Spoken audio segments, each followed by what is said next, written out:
દરેક દર્શક મિત્રોને નમો નારાયણ, સાથે સાથે ભારત માતા કી જય।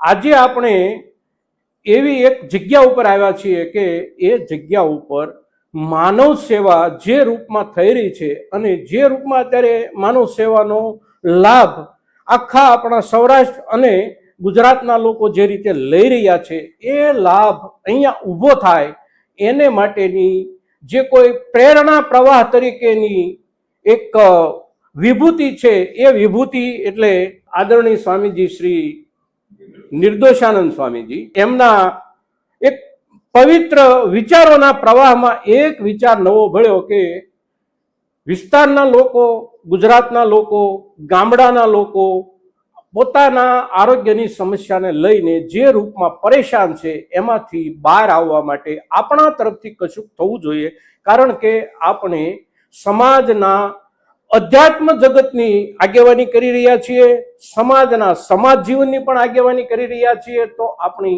ફરજમાં આ એક ધર્મ કાર્ય આવે છે અને એને માટે આપણે પ્રયાસો કરવા જોઈએ। એટલે એ પ્રયાસોની એમણે જ્યારે રજૂઆત પોતાની સાથે નિત્ય જોડાયેલા સત્સંગી સમુદાયની સાથે જ્યારે કરી ત્યારે સત્સંગી સમુદાયે ખૂબ આનંદ, ખૂબ ઉલ્લાસ અને ખૂબ ઉત્સાહની સાથે એમનો જે સ્વીકારી લેવામાં આવેલો વિચાર છે એ વિચાર એટલે દર્દી દેવો ભવ, દર્દીને દેવ માની અને એની સેવા કરવી અને સેવાની સાથે સાથે એની અહીંયા સેવા દરમિયાનની જે કાંઈ જરૂરિયાત હોય એ પણ દેવ માની અને એ જરૂરિયાતને સાચવવી। અને એ સ્થાન એક કેન્દ્ર એટલે આપણા સૌરાષ્ટ્રના ભાવનગર જિલ્લાના ઉમરાળા તાલુકાનું ટીંબી ગામ અને ટીંબી ગામની અંદર પ્રાંત સ્મરણીય સ્વામીજી શ્રી નિર્દોષાનંદ સ્વામીજીના નામથી પ્રતિષ્ઠિત થયેલી આરોગ્ય સેવા સંસ્થા એટલે નિર્દોષાનંદ હોસ્પિટલ અને ટીંબી ગામની અંદર જે સ્થિત આ હોસ્પિટલ છે એ હોસ્પિટલના વિશે ખૂબ બધું આ દરેક દર્શક મિત્રોએ સાંભળ્યું હશે અને એના વિશે આપની પાસે ઘણી બધી માહિતી છે। તેમ છતાં પણ આજે ફરી એક વખત આ એપિસોડથી અમે આપના સુધી કેટલીક વિશેષ માહિતીઓ પહોંચાડવાનો પ્રયાસ કરીએ છીએ અને એ એટલા માટે પહોંચાડવાનો પ્રયાસ કરીએ છીએ કે આપણે જે કોઈ સમુદાયમાં હોઈએ એ સમુદાયમાં જ્યારે સમુદાયના રૂપમાં આપણે આવા પ્રકારની સેવાકીય પ્રવૃત્તિઓ કે સેવાકીય યજ્ઞો જે ચાલતા હોય એનો જ્યારે લાભ લેતા હોઈએ ત્યારે એ ફરજ આપણી દરેક સમુદાયની એવી પણ બને છે કે આપણે એમાં આપણા તરફથી પણ કંઈક યોગદાન આપીએ। તો એમાં સૌથી વધારે યોગદાન આપી શકે એવો કોઈ વર્ગ હોય ગામડાઓમાં તો એ આપણો ખેડૂતોનો વર્ગ છે અને ખેડૂતોનો વર્ગ જ્યારે યોગદાન આપે ત્યારે કોઈ પણ કાર્ય જે છે એ બહુ મજબૂત બની જતું હોય છે। અને આ જે સંસ્થા અત્યારે ચાલે છે એ સંસ્થાના જે સંચાલકો છે એ પણ પાયામાંથી બુનિયાદી રીતે ખેડૂતો છે અને ખેડૂતો તરીકે ખેતી કરતા કરતા વ્યવસાયોના બીજા ક્ષેત્રોમાં આગળ વધ્યા પછી આ સેવા યજ્ઞની સાથે જોડાયેલા છે।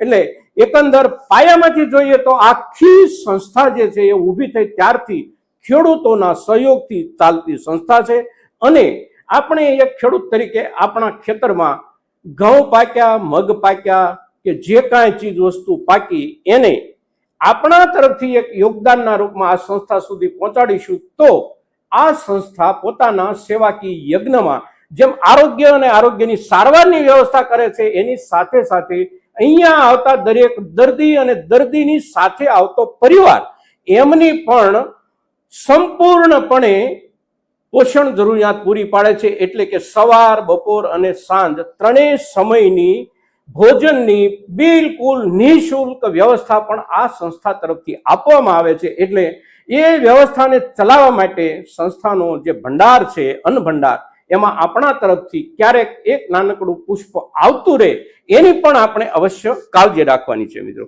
હવે આપણે આ સંસ્થાના જે મુખ્ય સંચાલકો છે એમાંથી બે સંચાલકો આજે અહીંયા હાજર છે અને આપણે એમની સાથે સંસ્થાના સંચાલન અને દર્દીઓની જે કાંઈ સંસ્થામાં જરૂરિયાતો હોય અને એ જરૂરિયાતોને પૂરી કરવા માટે એમના તરફથી કેવા પ્રયાસો થઈ રહ્યા છે અને સંસ્થા તરફથી કેટલી સારવારો આપવામાં આવી રહી છે એના ઉપર વિસ્તૃત ચર્ચા એમની સાથે કરીએ છીએ। મિત્રો, તો આપણે સૌ પ્રથમ સંસ્થાના જે સંચાલકો અહીંયા ઉપસ્થિત છે એમનો પહેલા પરિચય લઈશું.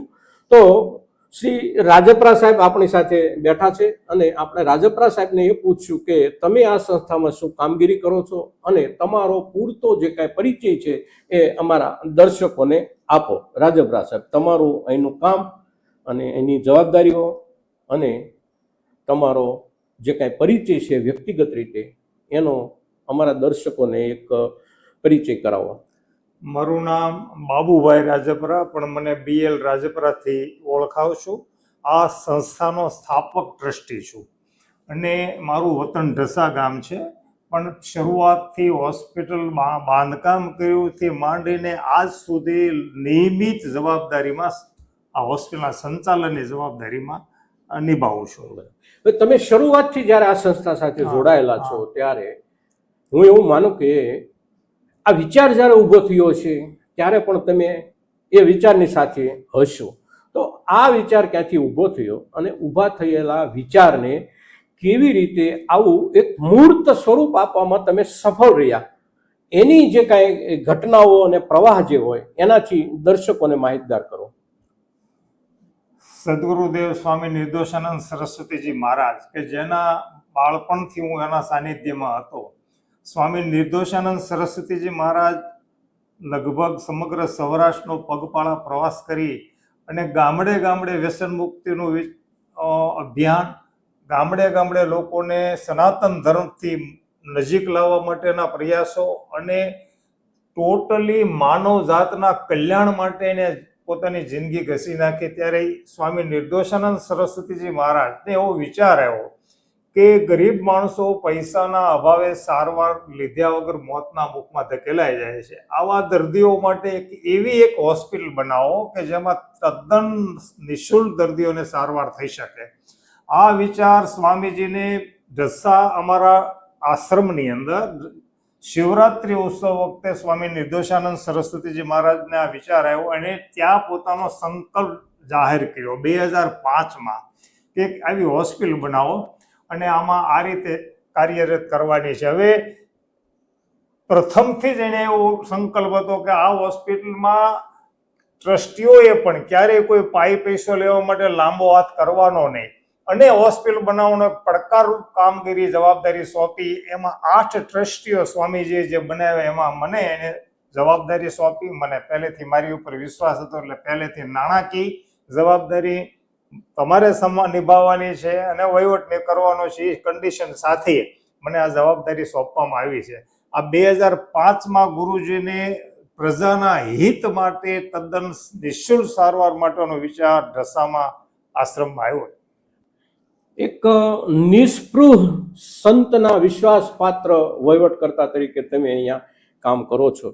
તો આ હોસ્પિટલનો શુભારંભ, તમારો વિચાર, સ્વામીજીનો આદેશ અને પછી જ્યારે શુભારંભ તમે કર્યો તો એ શુભારંભમાં પણ તમે સ્ટ્રક્ચર ઊભું કર્યું, ત્યાર પછી હોસ્પિટલ આપણી શરૂ થઈ હોય તો શરૂ થયેલી હોસ્પિટલ આપણી ખરેખર ક્યારથી? અને 2005ની અંદર ગુરુજીએ સ્વામીજીએ આ વિચાર રજૂ કર્યો. 2005માં સ્વામી નિર્દોષાનંદ માનવ સેવા ટ્રસ્ટ નામનું ટ્રસ્ટ બનાવવામાં આવ્યું, રજીસ્ટ્રેશન કરવામાં આવ્યું. 2005ની અંદર આ હોસ્પિટલનું ખાતમુહૂર્ત કરવામાં આવ્યું અને એ વખતે આપણા બાજુના જ ગામના ધારુકાના વતની માનનીય શ્રી જીવરાજભાઈ સુરાણી કે જેને જીવરાજભાઈ ધારુકા તરીકે આપણે ઓળખીએ છીએ અને બહુ મોટા ડાયમંડ ઉદ્યોગપતિ છે, એવા જીવરાજભાઈ ના કરકમળો દ્વારા ગુરુજીએ આજ્ઞા કરી કે તમારા હસ્તે આનું ખાતમુહૂર્ત કરવાનું છે. આ હોસ્પિટલનું ખાતમુહૂર્ત જીવરાજભાઈ સુરાણી ધારુકાવાળાના હસ્તે ગુરુજીની આજ્ઞા અનુસાર થયું અને ગુરુજીએ એમને જ્યારે જ્યારે જે જવાબદારી સોંપી છે હોસ્પિટલ માટે ઉપયોગી થવાની પોતે આ દાન આપ્યું છે અને અમને આ હોસ્પિટલ માટે કાયમી પૂરેપૂરા ઉપયોગી થયા છે. એવા જીવરાજભાઈને હાથે આનું ખાતમુહૂર્ત 2005માં કરવામાં આવ્યું. શરૂઆત 2005થી આપણે સમજીએ તો અત્યાર સુધીમાં આપણી આ સંસ્થામાં દર્દી તરીકે કેટલાક લોકોએ લાભ લીધો છે? 2011ની અંદર આ હોસ્પિટલ કાર્યરત થઈ, કારણ કે આપણી પાસે પૈસા નહોતા. ગુરુજી અમને ટ્રસ્ટીઓને બંધનમાં લઈ લીધા હતા. કોઈ પાસે દાન માટે લાંબો હાથ કરવાનો નહીં અને તમારે હોસ્પિટલ ઊભી કરવાની છે. એક અમારા ટ્રસ્ટીઓ માટે પડકારરૂપ કામ હતું. પરંતુ સેવક સમુદાય દ્વારા દાન આવતું ગયું અને 5 વર્ષે આપણે આ હોસ્પિટલનું બિલ્ડિંગ પૂરું થયું. કારણ કે આપણી પાસે પૈસા હતા નહીં, બેંકમાં ખાતું હતું નહીં, ગુરુજી તો લક્ષ્મીનો સ્પર્શ કરતા નહીં. એટલે આ કામ બિલ્ડિંગનું પૂરું થતા 5 વર્ષ પૂરા થયા અને 2011 થી આ હોસ્પિટલનો શુભારંભ જાન્યુઆરી 2011 થી કરવામાં આવ્યો. આજ સુધીમાં સમગ્ર ગુજરાતભરના દર્દીઓ અને લાગુ રાજ્યના દર્દીઓ આજ સુધીની અંદર 29 લાખ દર્દીઓએ આ ઓપીડીની સારવાર લીધી છે. 89,000 થી વધારે સફળ સર્જરી ઓપરેશનો કરવામાં આવ્યા છે. અહીં લેબોરેટરી, એક્સરે, સોનોગ્રાફી વગેરે વિભાગમાં 13 લાખ દર્દીઓ લાભ લીધેલો છે. એટલે આપણે એવું માનીએ લોકો કે ભાઈ અહીંયા નજીકના વિસ્તારના દર્દીઓ લાભ લેતા હોય છે, એવું નથી. પણ અહીંયા કોઈ પણ ગુજરાતના જિલ્લાના દર્દીઓ આવે છે અને લાગુ રાજ્યના દર્દીઓ બહુ સારી રીતે સારવાર મેળવીને સુખદ સંતોષ પ્રાપ્ત કરીને જાય છે. હવે જ્યારે આટલી બધી વિશાળ સંખ્યામાં દર્દીઓ આવતા હોય ત્યારે બધાના રોગ તો અલગ અલગ હોય, બધાની સારવારની જરૂરિયાત અલગ અલગ હોય, તો એ પ્રમાણે વિભાગો પણ નિભાવવા પડે આપણે. તો અત્યારે આપણે હોસ્પિટલમાં વિભાગો કેટલા કાર્યરત છે અને દરેક વિભાગોમાં વિભાગો દીઠ એકંદર જે કાંઈ સુવિધાની જરૂર પડતી હોય એમાંથી આપણે કેટલી સુવિધાઓ અત્યારે ઊભી કરી શક્યા છીએ અને કેટલીક સુવિધાઓ માટે આપણો સંઘર્ષ ચાલુ છે. તો એના વિશે પણ થોડીક માહિતી દર્શકોને આપો. આપણી હોસ્પિટલની અંદર આજે ગાયનેક વિભાગમાં 3 ડૉક્ટરો લેપ્રોસ્કોપી સર્જરી કરે છે. ઓર્થોપેડિક સર્જન ફૂલ ટાઈમ છે. ENT સર્જન 2 ડૉક્ટર છે. બાળકોના ડૉક્ટર ફૂલ ટાઈમ છે. MD physician doctor full time છે. આંખ વિભાગમાં 2 છે. દાંત વિભાગમાં 3 ડૉક્ટરો કાર્યરત છે. અને લગભગ પ્રાથમિક ઓપરેશનો માટેના બધી જ હાર્ટ અને કિડની સિવાયના સર્જરી અને સારવાર અહીંયા બધી ઉપલબ્ધ છે. આપણી હોસ્પિટલમાં ટોટલ એટલે 35 ડૉક્ટરો કેમ્પસમાં રહીને કાર્યરત છે. કન્સલ્ટિંગ ડૉક્ટરો અને મેડિકલ ઓફિસર થઈને આપણી આ હોસ્પિટલમાં 35 ડૉક્ટરો કેમ્પસમાં રહીને કાર્યરત છે. અને વિઝિટિંગ ડૉક્ટરો, સુપર સ્પેશિયાલિસ્ટ ડૉક્ટર સુરતથી, અમદાવાદથી, રાજકોટથી, ભાવનગરથી વિવિધ રોગોના સુપર સ્પેશિયાલિસ્ટ ડૉક્ટરો અહીંયા વિઝિટિંગમાં આવીને આપણા દર્દીઓને એના સેવાનો લાભ, એની સારવારનો લાભ મળે છે. આટલા બધા વિભાગો ચલાવો છો, આટલા બધા દર્દીઓની સેવા કરો છો, સાથે સાથે એમને માટે જમવાની પણ અહીંયા ભોજનની પણ વ્યવસ્થા છે દર્દી દેવો ભવના સિદ્ધાંત ઉપર.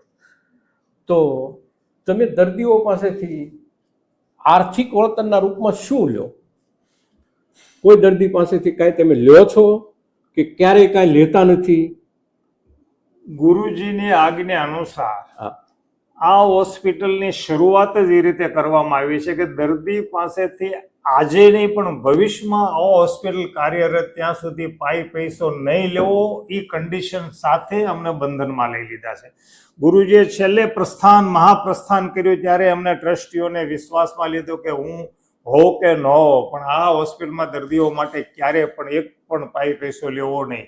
આજે આપણી હોસ્પિટલની અંદર માસિક ખર્ચ અંદાજિત 1 કરોડ રૂપિયા જેવું થાય છે, પણ દાતાઓ મન મૂકીને દાન આપે છે. આપણી ગુરુજીની કૃપા, એનું તપ એટલું બધું કાર્યરત છે કે આપણી હોસ્પિટલમાં જે કાંઈ જરૂરિયાત રહેશે, પૈસાની નાણાકીય જરૂરિયાત હોય, આપણા ડૉક્ટરો માટેની જરૂરિયાત હોય કે કોઈ પણ હોસ્પિટલના સંચાલન માટે સુવિધાની જરૂરિયાત હોય, એ જે અમે સંકલ્પ કરીએ છીએ એ સિદ્ધ થાય છે. એની માટે ગુરુજીની એક મોટું તપ કામ કરી રહ્યું છે. એટલે આજે આપણે દર્દીઓ પાસેથી કોઈ વસ્તુ લેવામાં આવતી નથી, 1 રૂપિયો પણ લેવામાં આવે. મેડિસિન, દવાની વાત તમે કરી તો દવા અહીંથી અપાતી દવા બધી ફ્રી આપવામાં આવે છે. એટલે દર્દીઓને બીજી કઈ મુશ્કેલી ન પડે. અહીંયા દર્દીને તમે પૂછ્યું, ભોજન પણ ફ્રી આપવામાં આવે છે. એટલે તમામ સુવિધા દર્દી પાસેથી કાંઈ અપેક્ષા, દર્દી પાસે આ માટે આટલી મોટી સારવાર 2-3 લાખ રૂપિયાની સર્જરી અહીંયા ફ્રી કરવામાં આવે છે. દર્દી પાસેથી માટે કેશ કાઉન્ટર આ હોસ્પિટલમાં નથી. કેસ લખવાનું કાઉન્ટર છે પણ કેશ લેવાનું કાઉન્ટર નથી. સુતા બહેનોને એની પોતાની પરિસ્થિતિ નબળી હોવાનો છે તે અગાઉ 2-3 મહિના જ્યારે પ્રસૂતાબેનો અહીંયા તપાસમાં આવે ગાયનેક વિભાગમાં, ત્યારે એને પહેલા સુખડીના ઓસડિયાયુક્ત શુદ્ધ ગાયના ઘીની સુખડી બનાવીને પહેલા આપવામાં આવે છે અને પ્રસૂતિ બાદ પણ આપવામાં આવે છે. અને બાળકને બેબી કીટ, એને જ્યારે બાળકનો જન્મ થયા પછી બેબી કીટ પણ અહીંથી આપવામાં આવે છે. ગૌશાળા અહીંયા કાર્યરત છે આપણી ગુરુજીની કૃપાથી, અને ગૌશાળાની અંદર દેશી ગાયો દ્વારા આપણે જે દૂધ ઘણું થાય છે એ આપણા ભોજનાલયની અંદર વાપરવામાં આવે છે. પણ પહેલા દાખલ દર્દીઓ છે એને શુદ્ધ ગાયનું દૂધ આપવાનું વધે એ આપણે ભોજનાલયમાં એનો ઉપયોગ કરીએ છીએ. એમ્બ્યુલન્સ રાહત દરે, એમ્બ્યુલન્સની તદ્દન નિઃશુલ્ક નથી ચલાવી શકતા કારણ કે એનો ખોટો ગેરઉપયોગ થાય, એટલે એમ્બ્યુલન્સ એકદમ આપણી પાસે 7 એમ્બ્યુલન્સ છે. 7 એમ્બ્યુલન્સ દૂર સુધી જવો હોય, ગમે એટલા દર્દીને દાખલ થયા પછી, સર્જરી થયા પછી પોતાના વતનમાં ગમે ત્યાં જવું હોય તો એને એકદમ રાહત દરે એમ્બ્યુલન્સ સુવિધા કાર્યરત છે. સરસ. એક તો મારે જે સવાલ તમને કરવાનો થતો હતો એનો જવાબ તમારા આ વિવરણમાંથી મળી ગયો કે તમે ગાયના ઘીમાંથી પ્રસૂતા બહેનોને ખોરાક પૂરો પાડવાની વાત કરી, એટલે મને એવું થયું કે ગાયનું ઘી શુદ્ધ ક્યાંથી લેવું, તો એની પણ વ્યવસ્થા સંસ્થામાં છે. તો ગૌશાળા ચલાવી છે આપણે, બરાબર છે. તો ગૌશાળા પણ ચાલતી હોય અને જરૂરિયાતવાળા દર્દીઓની આટલી બધી સગવડો જ્યારે હચવાતી હોય ત્યારે એક સવાલ સૌથી મોટો એ કે આ સંસ્થા ચલાવવા માટે ટ્રસ્ટીઓની સંખ્યા કેટલી, અને ચલાવનારા તરીકે, કારણ કે આ બધું જે ચલાવવાનું છે એ તો નિયમિત હાજરીની જરૂરિયાત હોય છે, અને એટલી બધી નિયમિત હાજરીની જરૂરિયાત હોય છે કે ક્યાંય ચૂક પડે તો બહુ મોટો ફરક આવી જાય, કારણ કે આરોગ્ય માટેની વ્યવસ્થા છે. તો ટ્રસ્ટીનું જે મંડળ છે એનો ખરેખર એનો આંકડો કેટલો, અહીંયા કામ કરતા લોકો ખરેખર એમાંથી કેટલા? આપણા ટ્રસ્ટી મંડળની અંદર જ્યારે શરૂઆત ગુરુજીએ આ સ્થાપના કરી ત્યારે 8 જ ટ્રસ્ટીઓ હતા. પછી જ્યારે હોસ્પિટલનું ઉદ્ઘાટન કરવાનો સમય આવ્યો, ગુરુજીએ જ્યારે એમ કીધું કે આપણે હોસ્પિટલ શરૂ કરી અને કંઈક 5-10 રૂપિયા કેસ કાઢવા માટે લઈ, ત્યારે ગુરુજીએ વાત કરી કે ભાઈ પૈસાની તમે વાત કરોમાં. ત્યારે એમ કીધું, મિટિંગ કરી, કીધું ગુરુજી આપણી પાસે આ બિલ્ડિંગ બન્યું એનો 50 લાખ જેટલું તો કરજ બોજો છે લોખંડવાળાને, સિમેન્ટવાળાને, કોન્ટ્રાક્ટરને આપવા માટે. આપણે હોસ્પિટલ શરૂ કરી અને 1 પણ રૂપિયો કેસ કાઢવાનો નહીં લઈએ તો આપણું હોસ્પિટલનું સંચાલન કેમ કરશું? પણ ગુરુજીએ એક જ વાત કરી, તમે ભગવાન માથે ભરોસો રાખો, બધુંય થઈ રહેશે. પણ આપણે તો માનવ છે એટલે આપણે ડગમગી જાય. પરંતુ ગુરુજીએ જ્યારે એવી વાત કરી કે તમે ભગવાન માથે ભરોસો રાખો, બધું થઈ છે, પરંતુ અમને એમ થયું કે હવે આપણે કોઈક સારા મોટા ટ્રસ્ટીઓ, અત્યારે અમારા ત્યારે 8 ટ્રસ્ટીઓ હતા, પણ મોટા આપણા આ વિસ્તારના, ખાસ તો ભાવનગર જિલ્લાના ડાયમંડ ઉદ્યોગપતિઓ, સૌથી પહેલા સુરતની અંદર જવાવાળા ભાવનગર જિલ્લા હતા, એમાં અહીંથી એ વખતે એની શરૂઆતને ઉદ્ઘાટન પહેલા ભાઈ ચીફ જીવરાજભાઈ ધારુકા સાહેબ તો પહેલેથી અમારી સાથે ટ્રસ્ટમાં હતા. પછી ખીમજીભાઈ દેવાણી જે ચમાડીના બહુ મોટા ડાયમંડ ઉદ્યોગપતિ, દિયાળજીભાઈ વાઘાણી કપૂ જેમ્સ, અને કેશુભાઈ ગોટી ગ્લોસ્ટાર રળિયાદવાળા, આ મોટા ટ્રસ્ટીઓને મેં સામેલ કર્યા. અને એના દ્વારા ઉદ્ઘાટન પહેલા સુરત સ્થિત બધા ભાવનગર જિલ્લાના અને અમરેલીને, ખાસ તો સૌરાષ્ટ્રના સુરત વસતા મોટા એની રેન્જના બધા ઉદ્યોગપતિઓને અને અહીંયા આમંત્રણ આપ્યું. અને એ હોસ્પિટલનું ઉદ્ઘાટન વખતે આ બધા, એટલે ત્યારે અમારી સંખ્યા 8માંથી એમની 18-19 કરવામાં આવી. એટલે ટોટલી અમારી આજને દિવસે 19 ટ્રસ્ટીઓ, એક હતા 21 પણ એમાં 2 એક્સપાયર થઈ ગયા હતા, જે 19 ટ્રસ્ટીઓ કઈ હયાત છે. એમાંના અમે 4 ટ્રસ્ટીઓ, હું, BL રાજપરા, પછી જગદીશભાઈ ભીંગરાડિયા કે જેને આપણે રસિકભાઈ ભીંગરાડિયા તરીકે, આ વિસ્તારના એક રાજકીય સામાજિક અગ્રણી તરીકે વર્ષોથી ભાવનગર જિલ્લામાં જેનું નામ છે રસિકભાઈ ભીંગરાડિયા ટ્રસ્ટી તરીકે છે, અને અત્યારે એ મંત્રી તરીકેની જવાબદારી. અમારે દર 2 વર્ષે પ્રમુખ, મંત્રી, ઉપપ્રમુખ અને ખજાનચીના હોદ્દા ફરતા હોય છે. અત્યારે અમારા પ્રમુખ તરીકે હીરાભાઈ ગાંગાણી કે જે સુરત સ્થિત છે, અને એ અત્યારે પ્રમુખ તરીકે છે. પણ કાર્ય અહીંયા વ્યવસ્થામાં 4 વ્યક્તિઓ BL રાજપરા, હું જગદીશભાઈ બેંગરાડિયા, લવજીભાઈ નાકરાણી ટીંબીના અને પરેશભાઈ ડોડિયા ટીંબીના, આ 4 ટ્રસ્ટીઓ સતત દી ઉગે ને કોઈ દિવસ કોઈ કારણસર બહાર જવાનો છે તો જુદી વાત, બાકી દરરોજ આ હોસ્પિટલના સંચાલન માટેની જવાબદારી નિભાવી રહ્યા છે. ગુરુજીની આજ્ઞાથી એની આજ્ઞા કરી હતી કે બધું મૂકીને આ જવાબદારી સંભાળો. એટલે 4 જણા અવળું મોટું કામ લેવું હોય, ટ્રસ્ટીઓ બધાય તન મન ધનથી અહીંયા બધા અમારા હયાત બધા ટ્રસ્ટીઓ દાન લાવી આપે છે ને દાન આપે છે. પરંતુ મોટા બિઝનેસમેનો અહીંયા આવી ન શકે દરરોજ. મીટિંગ હોય ત્યારે બધા જ્યારે જરૂર પડે ત્યારે કહેવાય ત્યારે બધા આવ્યા, પણ વહીવટમાં અમે 4 જણા સતત અહીંયા હાજર હોઈએ છીએ. આવડું મોટું સંચાલન કરવું એ નાની બાબત નથી. હું એવું માનું છું કે દરેક મોટા બિઝનેસનો વહીવટ કરવો સરળ ગણાય, પણ એક માનવજાત સાથે જ્યારે હોસ્પિટલનો વહીવટ કરવો ને એ બહુ અઘરું કામ છે. એ એક ગુરુજીની કૃપાથી અમે એમાં નિમિત્ત બન્યા છીએ, દાતાઓ નિમિત્ત બન્યા છે. આજુબાજુના ગામના લોકો જે શક્ય હોય એ રીતે મદદ કરવા, કોઈ શ્રમથી મદદ, તન મન ધનથી અહીંયા જોડાયેલા છે. સેવક વર્ગ ગુરુજીનો બહુ મોટો છે, ગામડે ગામડે. એ બધા જે શક્ય હોય એ પણ મદદ કરે. ત્યારે આપણી આ હોસ્પિટલ બહુ સરસ રીતે આજે ગુજરાતની પ્રથમ તદ્દન નિઃશુલ્ક હોસ્પિટલ તરીકે આ શરૂઆત થયેલી છે. તો રાજપરા સાહેબ, તમે ટ્રસ્ટીઓની સંખ્યાની વાત કરી, સાથે સાથે એકાદ બે ટ્રસ્ટીઓ જે વધારે પડતા સક્રિય હોય એમની પણ વાત કરી, પણ બીજા પણ કેટલાક વધારે સક્રિય સભ્યો હશે કે જેને તમે અત્યારે યાદ કરી શકો કે ભાઈ જે તમારા ટ્રસ્ટી મંડળમાં છે એમાંથી ખૂબ નજીકથી અને બહુ કાળજીથી કામ કરતા હોય એવા બીજા ટ્રસ્ટીઓ કોણ કોણ છે? ધનસુખભાઈ દેવાણી કે જે રાણસીકીના વતની છે ને, એ પણ ગુરુજીના ખોળામાં રમેલા. એ બાળપણથી એના સાનિધ્યમાં ધનસુખભાઈ દેવાણી આપણા પૂર્વ પ્રમુખ તરીકે રહી ચૂક્યા છે. ખીમજીભાઈ દેવાણી પણ પ્રમુખ તરીકે રહી ચૂક્યા છે. દિયાળજીભાઈ વાઘાણી પણ પ્રમુખ તરીકે રહી ચૂક્યા છે. અને જીવરાજભાઈ તો અધ્યક્ષ તરીકે શરૂઆતમાં હતા. એટલે એમાં ધનસુખભાઈ દેવાણી પ્રતિ માસ આપણને 1.25 લાખ રૂપિયા તો આપે છે શરૂઆતથી, એટલા વર્ષથી. પણ ઉપરાંત એને જે આપણું ભોજનાલય બનાવ્યું લગભગ 4 કરોડના ખર્ચે, એ પોતાના સ્વખર્ચે બનાવી અને આપણને કમ્પ્લીટ તૈયાર કરીને સુપ્રત કરી દીધું. એવું ધનસુખભાઈ દેવાણી આ હોસ્પિટલને આજને દિવસે, પોતે બહુ ગવર્મેન્ટ મોટા કોન્ટ્રાક્ટર છે, એટલે આ બિલ્ડિંગો જે આપણે બને છે ને એમાં અમારે કાંઈ ચિંતા નથી રહેતી. ટોટલી મટીરિયલ, લોખંડ, સિમેન્ટ કે કોઈ પણ કોન્ટ્રાક્ટરોની જરૂર પડે એ બધી જ સુવિધા એ ઊભી કરી દે છે.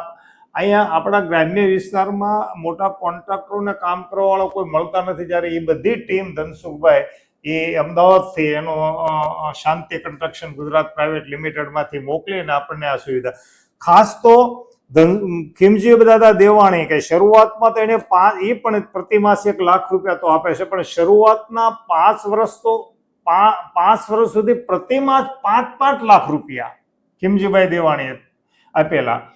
એવું જ દિયાળજીભાઈ વાઘાણીએ ઘણા વર્ષો સુધી પ્રતિમાસ લાખ રૂપિયા આપેલા. કેશુભાઈ કોટીએ આપેલા. ડોક્ટર નટુભાઈ રાજપરા આજીવન અત્યારે એના પ્રતિમાસ 1-1 લાખ રૂપિયા. આ ટ્રસ્ટીઓની વાત કરું છું. આ ટ્રસ્ટી છે અને દાતા છે. દાતા તો પુષ્કળ છે અત્યારે, પરંતુ આ બધા શરૂઆતમાં તો આ ખીમજીભાઈ, દિયાળજીભાઈ ને કેશુભાઈ કોટી મારફત અને ધનસુખભાઈ મારફત 1-1 લાખ રૂપિયા પ્રતિ માસના એવા 35-40 દાતાઓ મળ્યા હતા અમને, કે જે પ્રતિ માસ 1-1 લાખ રૂપિયા આપે, કોઈ 5 વર્ષ સુધી, કોઈ આજીવન. એ નાણાકીય જ્યારે સુવિધા ઊભી થઈ ત્યારે મેં આ હોસ્પિટલની કામ, અમારી મૂંઝવણ અને આ ખરેખર જે સફળતા પાછળનું નાણાકીય, આમાં બેવાનું છે. નકરા વહીવટ કરતા ટ્રસ્ટીઓથી ચાલે નહીં, નાણાંની જરૂર પડે છે. ત્યાં બધી સુવિધા આવા સારા ટ્રસ્ટીઓ અમારી સાથે સંકળાયેલા છે અને એનું ગ્રુપ બહુ મોટું, એ ગ્રુપના હિસાબે મોટું હોસ્પિટલ લાભ રહ્યું.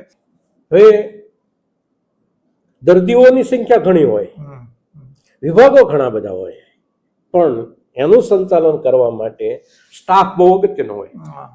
તો સ્ટાફ તરફથી સંસ્થાનો અનુભવ કેવો, અને તમને જ્યારે તમે સ્ટાફની પાસેથી કામ લો છો ત્યારે સ્ટાફની માનસિકતા તમને કેવી દેખાય છે? સેવાની ભાવનાની સાથે કેટલો સ્ટાફ કામ કરે છે? કેટલાકની સાથે તમારે કેટલો સંઘર્ષ કરવો પડે છે કામ લેવા માટે? સાથે સાથે અત્યારે એકંદર આપણી પાસે સ્ટાફ કેટલો છે એના વિશે પણ થોડીક માહિતી દર્શકોને આપો.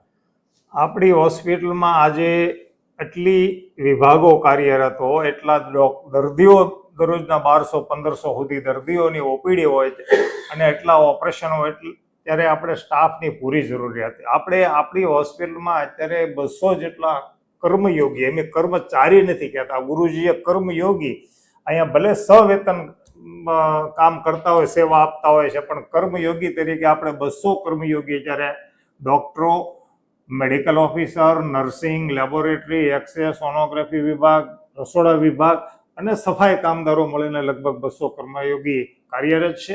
અમને બહુ સારો અનુભવ, ગુરુજીએ પહેલેથી કીધેલું છે કે દર્દીને દેવ તરીકે સ્વીકારો, દર્દી દેવો ભવ, જીવ સેવા એ શિવ સેવા, એ ગુરુજીના સિદ્ધાંતને એના નિયમને ધ્યાને રાખીને અમારા બધા જ ડોક્ટર મિત્રો, તમામ વિભાગના સ્ટાફ, અમારા મેનેજમેન્ટ સ્ટાફની અંદર, ઓફિસની અંદર 4 થી 5 વહીવટ કરતા છે, પ્રશાંત પંડ્યા એડમિટ અને એની નીચે પણ બધાએ બહુ નિષ્ઠાપૂર્વક ડોક્ટરો કામ કરે છે અને અમારા દરેક કર્મચારીઓ ખરેખર નિષ્ઠાપૂર્વક કામ કરે એનું અમે ક્યારેય એની ઉપર કોઈ આંગળી સીધી નહીં કે એવું આજ સુધીનું વ્યવસ્થિત રીતે સંચાલન કરી રહ્યા છે.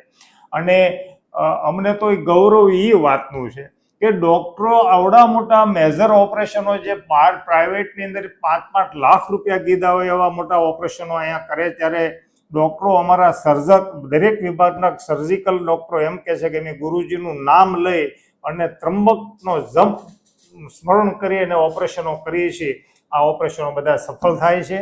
અમને એક અનુભૂતિ, આની કરતાં સારી મોટી મોટી હોસ્પિટલોમાં અમે નોકરી કરી છે, સેવા આપી છે અને ફરજ બજાવી છે, પ્રેક્ટિસ કરી છે, પરંતુ અહીંયા ઇન્ફેક્શનનો રસીઓ બિલકુલ નહીવત છે. એની પાછળ કોઈ ઈશ્વરી શક્તિ કામ કરી છે, કોઈ અદૃશ્ય શક્તિ આની પાછળ કામ કરી છે, એવી અમને અનુભૂતિ થાય છે. એટલે આ રીતે તમારો સ્ટાફ નિષ્ઠા અને દર્દીઓની સાથે સહેજ પણ વર્તન ખરાબ કરતા નથી અને લગભગ ક્યારે એવો કિસ્સો બનતો નથી. દર્દીઓ તો ખરેખર બીમાર હોય એટલે એના મગજ તો ઘણીવાર ગમે એ બોલી જતા હોય છે, પણ અમારે દર્દીઓ અને સ્ટાફ અને અમારો ડોક્ટર મિત્રો દર્દી સાથેનું કોઈ પણ વર્તન ખરાબ કરતા નથી.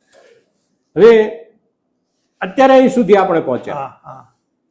હવે આગળના દિવસોમાં અત્યારે જે કાંઈ દર્દીઓનો ધસારો હોય આપણે ત્યાં, અને જેવા પ્રકારના રોગ વધારે દેખાતા હોય, તો એને ધ્યાનમાં લઈને આગળના સમય માટે હોસ્પિટલના કરતા હર્તા તરીકે અને એક વિઝનરી તરીકે તમારી પાસે આગળના દિવસો માટેનો પણ કોઈને કોઈ રોડમેપ હશે, તો નવા વિભાગો શરૂ કરવાની જરૂરિયાતો હોય અને એમાંથી કેટલા તમે નજીકમાં શરૂ કરી શકો એમ હો, શેને માટે સંઘર્ષ કરવો પડે એમ હોય? કારણ કે આ બધું ચલાવવું છે તો ઘણી વખત મારી જાણ પ્રમાણે હોસ્પિટલમાં ક્યારેક તંત્ર સાથે પણ આપણે જોડાવવું પડતું હોય, એની કેટલીક પરમિશન લેવાની થતી હોય, આવું બધું રહેતું હોય. તો એમાં આગળના દિવસોમાં નવા રોડમેપ પ્રમાણે જરૂરિયાત કેવી અને એમાં નવું શું શું કરી શકશો તમે, અને કેટલા સમય દરમિયાન વિશેષ સુવિધાઓ દર્દીઓને આપી શકો એવું તમને લાગતું હોય એવું?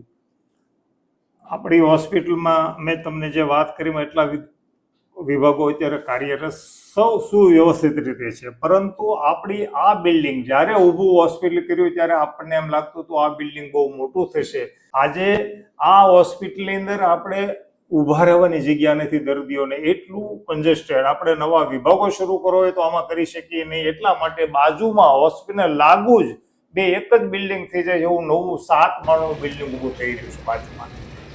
એ બિલ્ડિંગની અંદર આપણે નવા કિડની વિભાગ, ડાયાલિસિસ સેન્ટર, અહીંથી ગાયનેક વિભાગ ત્યાં સુવ્યવસ્થિત ત્યાં ટ્રાન્સફર કરશું, બાળકોનો વિભાગ ત્યાં આવી જશે, ભવિષ્યની અંદર કેન્સર વિભાગ કરવાની અમારી ઓન્કો વિભાગ, એથી આગળ જઈ અને જો કોઈ કાર્ડિયાક વિભાગ મળે ડૉક્ટર હાર્ટના માટે તો અમે કેથલેબ એટલે હૃદય હાર્ટની સર્જરી સારવાર થાય, કિડનીની સારવાર થાય એવા વિભાગો શરૂ કરવા માટે અમે બાજુમાં નવું બિલ્ડિંગ 1 વર્ષની અંદર પૂરું થઈ જશે. અહીં આ બધા જ વિભાગોમાં અમારા ડૉક્ટર નટુભાઈ રાજપરા છે કે જે અમેરિકા અને આજથી 14-13 વર્ષથી અહીંયા 6 મહિના અહીંયા રહેશે ને 6 મહિના અમેરિકા રહીને એવા મોટા ડૉક્ટરના નેતૃત્વમાં, અને એ પોતે કેટલું દાન આપે છે અને આપને લાખો રૂપિયા દાન અમેરિકાથી લાવી આપ્યું છે. એ ડૉક્ટર નટુભાઈના નેતૃત્વમાં નવા વિભાગો શરૂ અમે કરવા જઈ રહ્યા છીએ. રાજપરા સાહેબ, હવે તમે આ સંસ્થાનું અત્યારે જે બિલ્ડિંગ છે એના પાયામાં જ્યારે તમે શરૂઆત કરી ત્યારે કીધું કે ખાતમુહૂર્ત છે એ જીવરાજભાઈ સુરાણીએ કર્યું. જીવરાજ દાદા સુરાણી આજના આપણા કાર્યક્રમમાં અહીંયા હાજર બેઠા છે. એક આપણા જોગાનો માટે જોગ. શુભ સંયોગ છે, યોગાનો યોગ. જોગાનો જોગ, હા. તો જીવરાજ દાદા વિશે તો લગભગ આખા ગુજરાતમાં કોઈને ઝાઝો પરિચય આપવાની જરૂર નથી. તેમ છતાં પણ અત્યારના સમયમાં જે નવી પેઢી હોય, 15 વર્ષના 20 વર્ષના છોકરાઓ, તો એને ખ્યાલ આવે કે આપણા પૂર્વજો, અત્યારે જીવરાજભાઈ 80 વર્ષથી વધારે ઉંમરના થઈ ગયા છે, એટલે આપણા બધાના વડીલો એટલે પૂર્વજો. તો આપણા પૂર્વજોએ કેટલો પરિશ્રમ કર્યો છે આપણા માટે, એની માહિતી એમના સુધી પહોંચવી જોઈએ. તો હું એવું ઈચ્છું કે આ કાર્યક્રમમાં જીવરાજભાઈ સાથે પણ હું થોડી ચર્ચા કરું. એ પહેલા તમે જીવરાજભાઈ વિશે થોડોક પરિચય વિશેષ રૂપમાં દર્શકોને આપી દો. જીવરાજભાઈ સુરાણી, આપણે જીવરાજભાઈ ધારુકાવાળા તરીકે પ્રચલિત એનું નામ છે. અહીં ટીંબીની બાજુના જ ગામના વતની છે, ધારુકાના. એટલે આ વિસ્તાર તો બધા જાણે છે, પણ જીવરાજભાઈ ધારુકા એક એવું મોટું નામ છે કે ગુજરાતની કોઈ વ્યક્તિ અને ગુજરાત બહાર કોઈ ન પરિચિત હોય એના નામથી એવું હું નથી માનતો, બધા જ એને સારી રીતે ઓળખે છે. સદગુરુદેવ નિર્દોષાનંદ સરસ્વતીજી મહારાજે જ્યારે જીવરાજભાઈને આજ્ઞા કરી કે તમે અધ્યક્ષ તરીકે, તમે અમારા સ્થાપક પ્રમુખ તરીકે હીરાભાઈ ગાંગાણી સખવદરના એ હતા, પણ અધ્યક્ષ તરીકે જીવરાજભાઈ ધારુકાને નિયુક્ત કર્યા સ્વામી નિર્દોષાનંદ સરસ્વતીજી મહારાજે કે ભાઈ તમે અધ્યક્ષ અને તમારે આ હોસ્પિટલની અંદર આને શરૂ કરાવવા માટે, ત્યારે તો હજી બિલ્ડિંગ બની તો હજી શરૂ થઈ નહોતું રહ્યું, પણ જીવરાજભાઈને ગુરુજી આજ્ઞા કરી કે આને કેમ ચાલુ કરવું, કેમ શરૂ કરવું, કઈ રીતે કરવું, એમાં તમે પૂરેપૂરા ઉપયોગી થાવ, અને એને અધ્યક્ષ તરીકેની જવાબદારી સોંપી. પોતે આ હોસ્પિટલમાં અનુદાન આપ્યું છે અને એના મારફત એની રેન્જના ઉદ્યોગપતિઓને અહીંયા દોરીને લાવી અને આ સંસ્થાને ઉપયોગી થવા માટેના બધા જ પ્રયાસો કર્યા છે. મારા વ્યક્તિગત મંતવ્ય મુજબ હું કાયમી અમારી અત્યાર સુધીની ટ્રસ્ટી મંડળની મિટિંગમાં જીવરાજભાઈ ધારુકા સાહેબ અહીંયા હાજર રહેતા હોય છે, આ હોસ્પિટલના ટ્રસ્ટી છે, એટલે મને એટલો એની વ્યક્તિગત રીતે એની વ્યક્તિથી પ્રભાવિત છું કે કોઈ પણ કામ વાત પહેલા ગમે ટ્રસ્ટી મંડળની અંદર ચર્ચા થતી હોય તો જે ચર્ચા થાય પણ પોતાનું મંતવ્ય છેલ્લે થોડા શબ્દોમાં આપે, પણ સચોટ આપે, એટલે હું એના ટોટલી સ્વભાવથી, એના કાર્ય પદ્ધતિથી હું પૂરેપૂરો પ્રભાવિત. સરસ. તો દર્શક મિત્રો, હવે આપણે થોડી ચર્ચા જીવરાજ દાદા સાથે કરી લઈએ, અને ચર્ચા કરતા પહેલા તો આપ સૌની સમક્ષ એક નિવેદન કરીશ કે જીવરાજ દાદા જેટલા વિશાળ વ્યક્તિત્વની સામે સવાલના રૂપમાં કાંઈ પણ ચર્ચા કરવી એ આપણા જેવા માણસો માટે અઘરું હોય છે, પણ છતાં પ્રયાસ કરીએ છીએ આપણે. તો દર્શક મિત્રો, આપણે હવે જીવરાજ દાદાની સામે બેઠા છીએ અને આ હોસ્પિટલનું સંચાલન સાથે સાથે એમનો બહુ વિશાળ અનુભવ છે આવા પ્રકારની સેવાકીય સંસ્થાઓના સંચાલનનો. એટલે આપણને આજે એમની પાસેથી ખૂબ બધું જે આપણે ન જાણતા હોઈએ એવું જાણવા મળશે. એટલે આપણે સૌ પહેલા જીવરાજ દાદાને નમસ્કાર કરીએ. જીવરાજ દાદા, જીવરાજ દાદાનો પરિચય આપવાની જરૂર નથી, અને તેમ છતાં પણ આપણે જોઈએ તો આ હોસ્પિટલ જ્યાં ચાલે છે અહીંથી લગભગ 5 કિલોમીટરના અંદરે જે ગામ છે ધારુકા ગામ, એ જીવરાજભાઈનું વતનનું ગામ છે. જીવરાજભાઈ, આપણે ઇન્ટ્રોડ્યુશનમાં જે વાત કરી એ પ્રમાણે જીવરાજભાઈ કહીએ કે બાપભાઈ કહીએ કે આ હોસ્પિટલના તમામ સંચાલકો કહીએ, મૂળ જમીનમાંથી ખેડૂત તરીકે આગળ આવી અને અહીંની સેવાકીય પ્રવૃત્તિઓ સુધી, આજની સેવાકીય પ્રવૃત્તિઓ સુધી પહોંચેલા બધા જ વાસ્તવિક અગવડો અને સગવડો કોને કહેવાય એને સમજી શકનારા જ્યારે માણસો છે, ત્યારે આપણે જીવરાજ દાદાને એટલું પૂછવું છે પહેલા કે આ હોસ્પિટલનો જે પૂર્ણ વિચાર જેમના મગજમાં આવ્યો, જેમના દિમાગમાં આવ્યો, એવા પ્રાંતસ્મરણીય સ્વામીજી સાથે આપનો પરિચય ક્યારથી, કેવા રૂપમાં? સ્વામીજીનો પરિચય મારે તો એવી રીતે થયો કે કેશુભાઈની સરકાર વખતે ગુજરાતમાં ભયંકર દુષ્કાળ પડેલો, ત્યારે મેં એક ઘાસ બેંક ખોલેલી, ઘાસ બેંક, અને આખા સૌરાષ્ટ્રમાં 40,000 ગાયો ભેગી કરેલી, ક્યાંક 2,000, ક્યાંક 500, ક્યાંક 200, ક્યાંક 5,000 એમ. તો અહીંયા એક ટીબીમાં મેં ગૌશાળા કરેલી, એક સરકારી અહીં જગ્યા પડી છે, ફાર્મથી ઓળખાય છે, એમાં 250 ગાયો હતી. એટલે હું અને મારા વાઈફ બંને અહીંયા આવેલા, અને તે દિવસે જગદીશભાઈને ઘરે એમની જમવા ગયા, રસિકભાઈને ઘરે. એટલે ત્યાં આશ્રમે કાંઈક સત્સંગ જેવું હતું, તો અમે બંને ત્યાં ગયા. સ્વામીજીનો મને પહેલો પરિચય તે દિવસે થયો. એ પહેલા કોઈ દિવસ સ્વામીજીને હું મળેલો નહીં, એમનો શિષ્ય પણ નહીં. મળ્યા પછી એની મને કીધું કે જીરાજ આપણે 10 મિનિટ બેસવું છે. બેઠા એટલે આ લોકોને પહેલા વિચાર તો વાત થઈ શકાય, હોસ્પિટલ કાંઈ પણ થઈ જશે.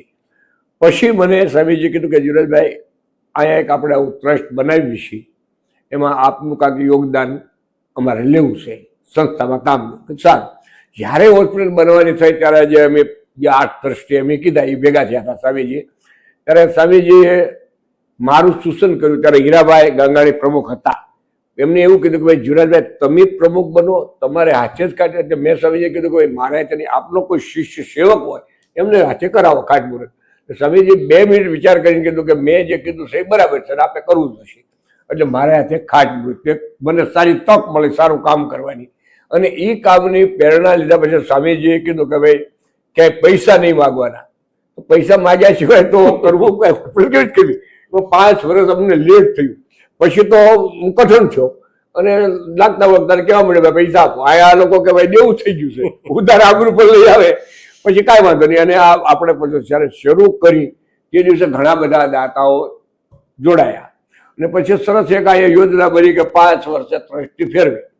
દર 5 વર્ષે નવા ટ્રસ્ટી. એટલે શું થાય કે સંસ્થામાં એક નવી ઓળખાણ ઊભી થાય. જે પ્રમુખ આ ટ્રસ્ટમાં કામ કરતા હોય તો પ્રમુખ બે હોય તો એની જ ઓળખાણ, ઓલું જે કાંઈ કામ કરે એ લોકોની ઓળખાણ થાય. દ્રષ્ટિથી આખા ગુજરાતમાંથી અત્યારે ભાઈ કીધું ગુજરાત મારે તો ત્યાં મહારાષ્ટ્રમાંથી પેશન્ટ આવે છે. મહારાષ્ટ્રમાં તો સુરત રહું છું, રાજસ્થાન સુરત તો આખું હિન્દુસ્તાન છે. ત્યાંથી લોકોને ખબર પડે પૂછવા આવે ઓફિસે, અહીંયા આપણે મોકલતા હોઈએ છીએ. એટલે મૂળ સ્વામીજીના વિચારથી આ ઉદ્ભવેલો પ્રશ્ન છે. આપણે એક નિમિત્ત છીએ કે આ કામ કર્યું. પણ આ રીતે સંસ્થા અમારી સુરતમાં છે, સ્વામી આત્માનંદ સરસ્વતી. એને આજે 100 વર્ષ પૂરા થયા. એમાં અમે 27 તારીખે એક બ્લડ કેમ્પ રાખ્યો છે આપણી ત્યાં હોસ્પિટલમાં. એ સંસ્થાને 100 વર્ષ થયા. હું એ સંસ્થામાં 50 વર્ષથી છું. અને એ સંસ્થામાં જેબી ધારુકા નામથી કોલેજો હાલે છે. ત્યાં 11 કોલેજ છે અને 13,800 બાળકો ત્યાં ભણે છે.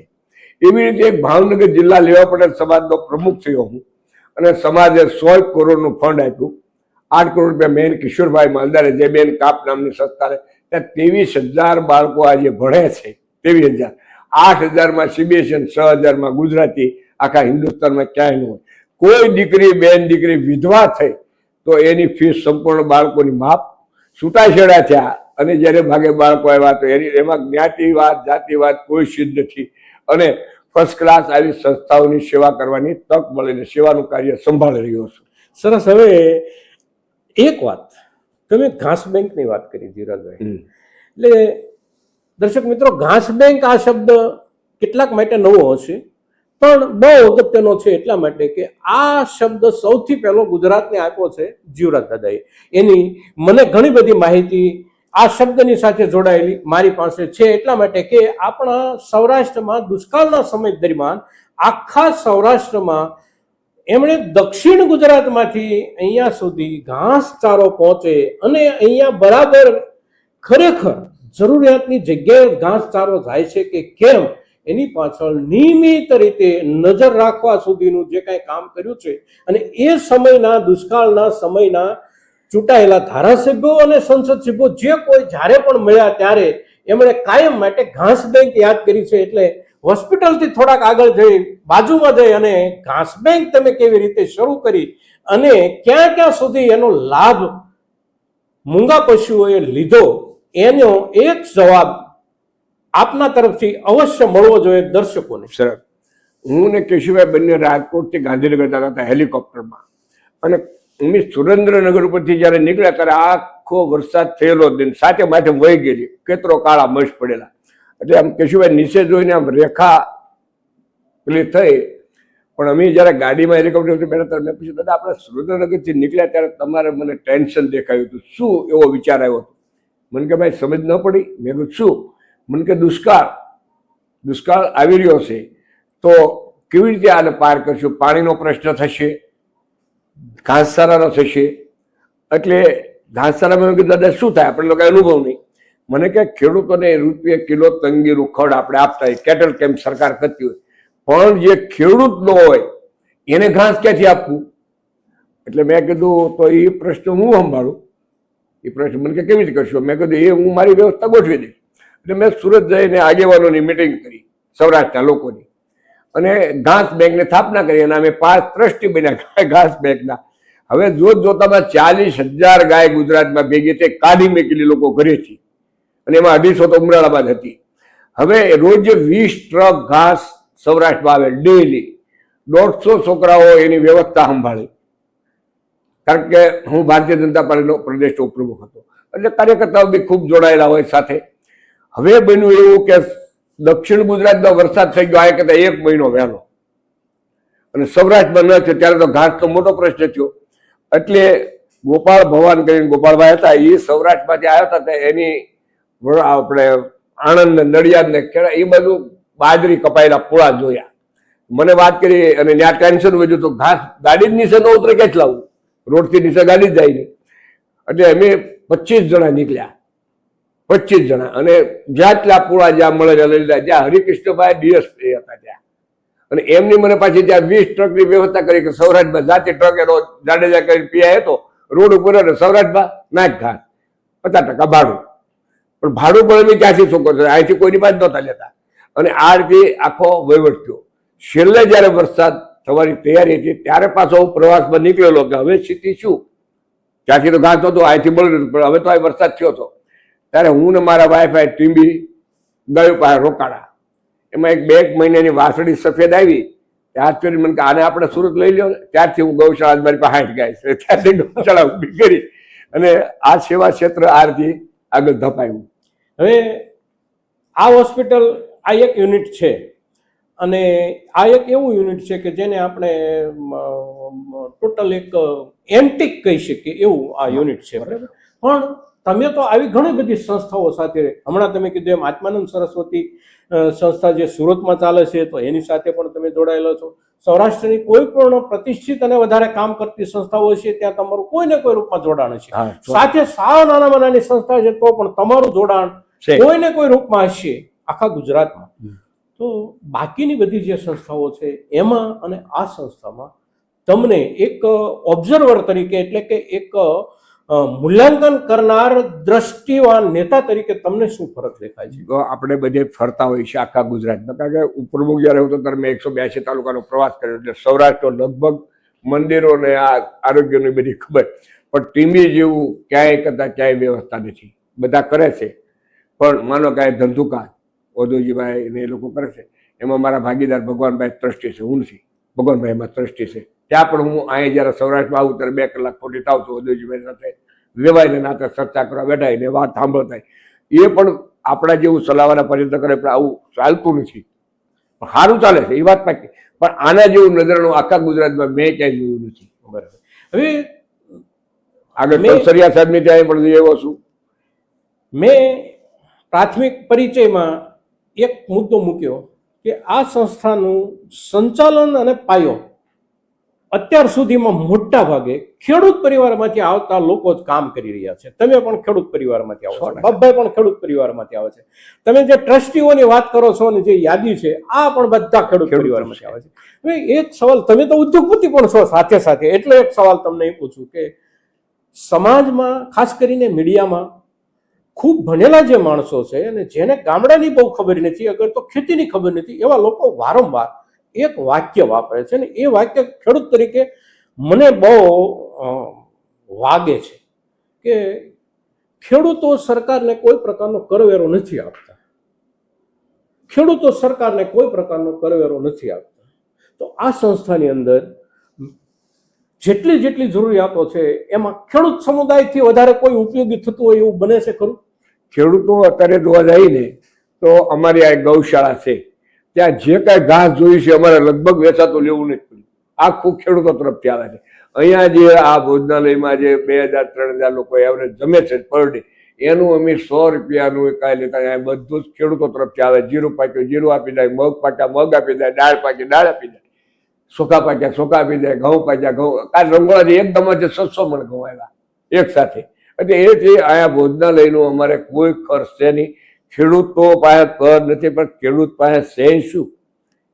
ખેડૂતોને આપણે એમ કહી કે ભાઈ ખેડૂતોને કાંઈ નથી, તો ખેડૂતો કોઈ પણ માણસ તમે ઉદ્યોગ કરતા ને કાંઈ પણ, તો એનો ભાવ તમે કરો કે ભાઈ હું હીરાનો વેપારી છું, તો તમે મારી ત્યાં ગ્રાહક તરીકે આવો એટલે હું કહું કે આના 25,000 મારા માલના, તો આ ખેડૂત માર્કેટમાં વેચવા જાય છે, ત્યાં ઓલો કે તારો આ ભાવ, એટલે આથી વધારે ખેડૂતે કરવેરો આપવાની હોય ને, આ સીધો જ કરવેરો પબ્લિક સુધી ખેડૂત દ્વારા પહોંચે છે. ખેડૂતમાં એટલું સંગઠન નથી કે જે પોતાના માલનો પૈસા ભાવ લઈ શકતા નથી. જો ખેડૂત સંગઠિત થાય તો આનો ભાવ એ ભલે કર આપવો પડે, પણ ભાવ તો આપે ને, ભાવ નથી આપવો માટે કર નથી. અને એમાં સરકારની પણ ફરજ છે કે ગરીબ માણસો સુધી અનાજ પહોંચાડવું, એટલે સરકારે રેમ રજૂ રાખવી પડે. સરસ તમારો ખેડૂતોની પરિસ્થિતિનો જે તમે ચિતાર આપ્યો, અને એ ચિતાર આપ્યા પછી એક સવાલ કે ઉદ્યોગપતિ છે, વેપારી છે કે કોઈ સર્વિસમેન છે કે સીએ તરીકે કામ કરતો હોય, વકીલ તરીકે કામ કરતો હોય, તો આ સર્વિસ સેક્ટર છે વ્યવસાયનું, તો આ બધા લોકો સરકારને જે કાંઈ આપે છે એ કમાણ્યા પછી આપે છે ને, અને કમાણીનો કેટલો ભાગ આપે છે સરકારનો અધિકાર. હવે ખેડૂત જે છે એના વિશેની મારી જે સમજણ છે એ કહું કે ખેડૂત કમાણ્યા પહેલા આપી દેશે ને 100%. અને પોતાની પાસે કમાણી જે કાંઈ થવાની હોય એમાંથી ઘણું બધું વધારાનું પણ જાહેર હિતમાં ખેડૂત આપી દે છે, સંસ્થાઓને ખેડૂત આપી દે છે. તો વિચારોના હિસાબથી અને યોગદાનના હિસાબથી ખેડૂતની હારમાં, ખેડૂતના લેવલે બાકીના લોકો ક્યારે આવી શકે ખરા? તમે એક ઉદ્યોગપતિ તરીકે શું કહો? ન આવી શકે. ખેડૂતનો મુદ્દો તો પેલા એ છે કે સરકાર ત્યારે હકદાર થાય છે કે એને પાણી, વીજળી અને ખાતર આપવાની વ્યવસ્થા સરકાર પાસે. અત્યાર સુધી તો રાતે એનું કરવું જતા હતા પાણી વાળવા જઈને, ખેડૂતની તો હાલત તો હવે દિવસે 8 કલાકની વાત કરીને આપવા થયા છે, સરપ્લસ થયા છે એટલે થયું છે. બાકી ખેડૂતની હાલત તો તમે જુઓ, વરસાદ ન થાય તો શું પાણી માટેની વ્યવસ્થા છે? કાંઈ નહીં. શું વ્યવસ્થા છે? નર્મદાની વાત ગુજરાતની જીવાદોરી તરીકે ઉપસીને આણીને અહીં સુધી પહોંચાડી, તો અત્યારે કેટલા હેક્ટરમાં પાણી જાય છે નર્મદાનું? અમારો આ કાળુભાઈનો આ કાંઠો જે છે આખો ભાવનગર સુધીનો, મહુવા ઘોઘા, ક્યાંય એની વ્યવસ્થા જ નથી, પાણી જ નથી. તો ખેડૂત શું કરે? ઉપર જોઈને બેસી રહે. તો સરકાર તો એનો બિયારણના ભાવ લઈ લેશે પૂરા, ખાતરના ભાવ પૂરા, કહેવાય સબસિડીના રૂપો, પણ હાલત તો ખેડૂતની જુઓ. અને એવી હાલતમાં ખેડૂત આ બધું આપે છે કે ભાઈ તમે કીધું એમ રંગોળાથી ઘઉં આવે, હમડિયાળાથી બાજરી આવે, બધું જ ખેડૂત આપે. એટલે આવી પરિસ્થિતિમાં પણ ખેડૂત જયારે આપે છે. ગઈકાલે રાજેન્દ્રભાઈ હું ઉભો હતો અને દેવળિયાથી એક ભાઈ આવ્યા, 2 મણ 2.5 મણ ઘઉં હતા, હારી એક ઘીની બરણી હતી. એટલે મેં પૂછ્યું, બરોબર, લવજીભાઈ ઉતરાવતા, હું ત્યાં ઉભો હતો, મેં પૂછ્યું હું દાદા લાવ્યા? મને કે ઘી. મેં કેમ? કે સ્વામીજીને દીવો કરવામાં કામમાં આવે ને, તમે ઉદારતા તો જુઓ. 1 કિલો ઘી લેવાની કે સ્વામીજીનો દીવો કરવામાં કામ આવે, 2.5 મણ ઘઉં લેવો, તો એ કેવડો નાનો માણસ છે વિચારો. અને ઉદારતા ખેડૂતને જુઓ. જગનો તાજ ગાંધીજીએ કીધો, મીઠી ગાય આપીશ. તો દર્શક મિત્રો, જીવરાજ દાદા જેવા અનુભવી અને વડીલ આગેવાન, સાથે સાથે રાજપરા સાહેબ જેવા કુશળ સંચાલક, અને આ બંને આવી એક પ્રતિષ્ઠિત અને બહુ ઉમદા વિચાર સાથે અને ઉમદા કામ સાથે આપણી આસપાસના વિસ્તારમાં જ્યારે કામ કરી રહી હોય અને એમની મુલાકાત લેવાનો આપણને જ્યારે આવો પ્રસંગ બને ત્યારે આ જે કાંઈ ચર્ચા આપણે કરી છે એ ચર્ચામાં આપણે જે યાદ રાખવા જેવું છે એ સૌથી પ્રથમ એ છે કે ખેડૂત દુનિયામાં સૌથી વધારે ઉદાર છે, અને ખેડૂતની ઉદારતાના આધારે જ આખા વિશ્વમાં અને આપણા ભારતમાં પણ ખેડૂતની ઉદારતાના આધારે જ જનજીવન સારી રીતે ચાલી રહ્યું છે.